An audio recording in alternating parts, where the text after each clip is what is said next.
অনেক ছোট, তুমি কি প্রত্যাশা করছো?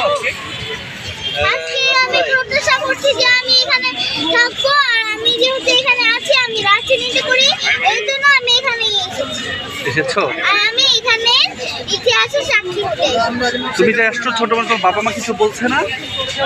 আমার মাম্মি এখানে আমার সাথে এসেছে, আমার মাম্মি কিছু পারে। আচ্ছা, এই যে স্লোগানগুলো হচ্ছে এগুলো কি তুমি পারো?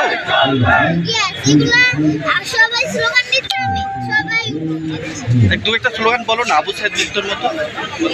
আবু সাইদ যুদ্ধ শেষ হয়নি, যুদ্ধ, তারপর আরো কিছু অনেক কিছু আছে। এখনো পর্যন্ত শুনি। তোমার নাম কি? আমার নাম নিহা, কোন ক্লাসে পড়ো? আমি কেজি টু থেকে স্ট্যান্ডার্ড ওয়ানে উঠেছি। আচ্ছা, তোমার বাসা কোথায়? এটা বলা যাবে না। ও আচ্ছা, ঠিক আছে, ধন্যবাদ তোমাকে। হ্যাঁ।